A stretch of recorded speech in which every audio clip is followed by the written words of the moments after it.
최근 지속됐던 마블의 부진을 말끔히 씻어낸 가디언스 오브 더 갤럭시 볼륨 3. 이번 3편에선 화려한 액션 이외에도 곱씹어볼 만한 설정과 메시지가 많았는데요. 그런 의미에서 오늘은 5가지 키워드를 통해 가디언스 오브 더 갤럭시 볼륨 3 속 숨겨진 이야기들을 함께 찾아보고자 합니다. 이번 영화의 중심축은 단연 로켓의 과거였습니다. 평범한 너구리가 과학적인 개조를 통해 인간과 유사한 의식을 지닌 존재로 재탄생하는 과정이 세세하게 그려졌죠. 로켓을 만든 하이 에볼루셔너리는 이름처럼 모든 면이 완벽한 고등 생명체를 탄생시키는 데 집착하는 인물입니다. 그리고 폭력과 혼돈이 존재하지 않는 유토피아를 만드는 게 최종 목표인 인물이기도 하죠.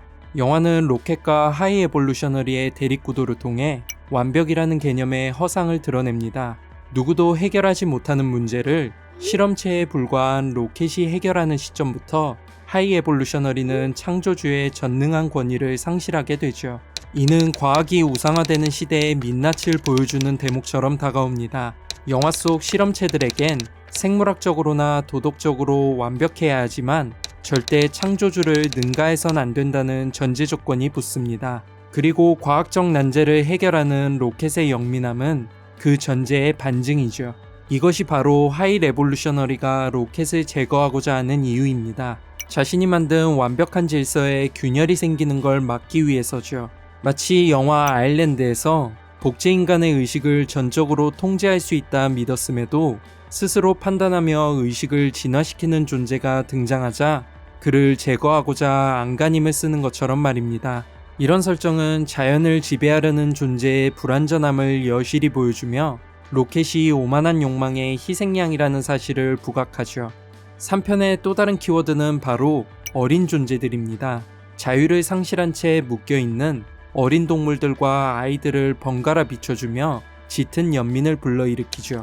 이들의 공통점은 바로 순수함을 잃지 않는다는 것인데요. 어린 로켓의 친구들은 절망 속에서도 함께 연대하는 모습을 보여줍니다. 특히 함께 이름을 짓는 장면은 알파벳과 숫자로 가릴 수 없는 이들의 자유의지와 꿈을 보여준다는 점에서 적잖은 감동을 주죠. 통제된 공간에서도 웃음을 잃지 않고 함께 연대하는 아이들의 모습 역시 이성과 욕망을 앞세워 대립하는 어른들과는 확연히 구분됩니다. 바로 이것이 이번 3편을 특별하게 만들어주는 이유입니다. 악당을 물리치는 과정에 있어서 가디언즈의 초능력보다도 어린 존재들의 순수함이 큰 영향을 미치기 때문입니다. 엄밀히 말하면 그 순수함으로 인해 가디언즈의 능력이 극대화되는 것이죠. 어린 시절의 아픔을 되풀이하지 않겠다는 결심으로 하이 에볼루셔너리에게 적극적으로 맞서는 로켓이나 순수한 사랑으로 아이들과 소통하는 드렉스는 냉철한 이성과 논리만으로 해결할 수 없는 것들을 술술 풀어냅니다. 아무리 고도로 발전한 기술이라도 순수함과 사랑이 없다면 무용지물이라는 걸 보여주는 것이죠. 결국 영화는 어린 존재들의 이야기를 통해 갈등으로 점철된 기성사회에 필요한 건 첨단 기술이 아니라 다른 존재를 보듬을 수 있는 순수한 마음과 사랑이라는 메시지를 전달하고 있는 셈입니다. 가디언즈의 본거지로 나오는 노웨어 역시 눈여겨볼 만한 설정입니다. 언뜻 보면 무질서하고 폭력적인 공간처럼 보이지만 영화 후반부로 갈수록 새로운 삶의 터전으로 그려지죠. 노웨어는 대척점에 존재하는 카운터어스와 대비되며 존재감을 드러내는데요. 지구를 그대로 옮겨놓은 듯한 카운터어스는 평화로운 유토피아처럼 보이지만 실상은 필요에 의해 언제든 버려지고 파괴될 수 있는 공간입니다. 자유의 여신상을 닮은 하이 에볼루셔너리의 동상을 보면 그 의미가 좀 더 와닿는데요. 민중이 사회의 중심이 된다는 의미로 촛불을 들고 있는 여신상과 달리 하이 에볼루셔너리가 영장류를 안고 있는 모습은 이 세상의 질서를 그가 지배하고 있다는 걸 상징합니다. 그래서인지 카운터스에 살고 있는 생명체들의 생사는 하이 에볼루셔너리의 판단에 따라 결정되죠. 반면 노웨어는 숱한 공격 속에서도 가디언즈를 비롯한 구성원들의 저항을 통해 유지되는 모습을 보여주는데요. 삶의 터전을 지켜야 한다는 그들의 책임의식은 노웨어를 파괴된 다른 세계의 존재들까지 품을 정도로 성장하게 만듭니다. 특히 수많은 동물과 아이들이 노웨어로 넘어오는 장면은 마치 노아의 방주를 연상케 하는데 세상이 멸망해도 노웨어만큼은 살아남을 가치가 있는 공간이라는 걸 역설하는 것처럼 느껴지죠. 노웨어라는 이름처럼 이곳에 사는 존재들은 자신이 어디에 있어야 할지를 생각하며 주체적으로 살아갑니다. 영화 말미에 자신들의 거취를 고민하며 중대한 결정을 내리는 가디언즈처럼 말이죠. 결국 영화는 노웨어를 조명하면서 문제가 존재하지 않는 사회보다 주체적인 삶과 터전에 대한 애정이 존재하는 사회가 이상적이라는 걸 강조한다고 볼 수 있습니다.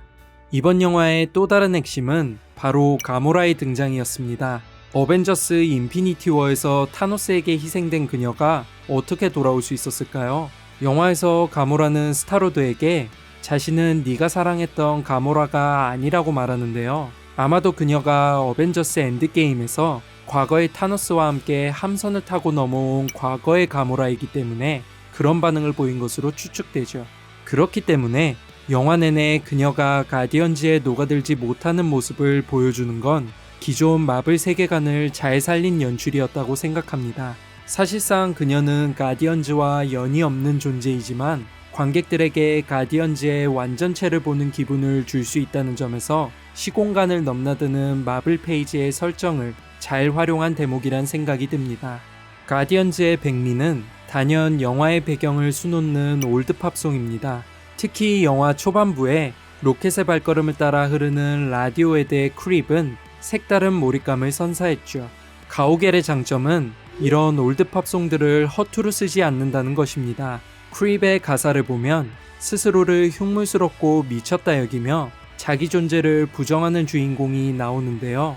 잔인한 실험의 결과물인 로켓이 느끼는 괴로움이 한껏 투영된 가사처럼 느껴지죠. 덩달아 특별한 존재가 되고 싶다는 노래 속 주인공의 바람처럼 로켓이 얼마나 특별한 존재인지 영화 전반에 걸쳐 그려진다는 점에서 이 노래를 선곡한 이유를 찾을 수 있습니다. 엔딩을 장식한 플로렌스 앤 더 머신의 Dog Days Are Over 역시 내포하는 의미가 큽니다. Dog Days는 가장 무더운 여름철을 일컫는 단어로 1년 중 가장 힘든 시기를 비유적으로 표현할 때 쓰이죠. 이 노래는 드디어 그 시기가 끝났으니 사랑하는 존재들을 위해 달려가라고 말합니다. 마치 가디언즈에게 이제 고생은 끝났으니 주저하지 말고 각자의 길을 떠나라 재촉하듯이 말입니다. 이 노래가 그들의 새로운 인생 혹은 가디언스의 새 시대를 기대하게 만드는 노래처럼 다가오는 이유죠. 이렇게 가디언스 오브 더 갤럭시 볼륨 3의 숨겨진 이야기들을 함께 살펴봤는데요. 마블 전성시대의 중요한 축을 담당했던 영웅들인 만큼 그들의 여정이 여기서 끝나지 않길 바라는 마음은 누구나 가질 수밖에 없을 것 같습니다. 만약 후속편이 제작된다면 가오갤이 어떤 새로운 매력과 깊은 이야기로 돌아올지 실로 궁금해집니다. 일상 속 인문학을 바라보는 특별하고 소소한 시선, 1인칭 시점이었습니다.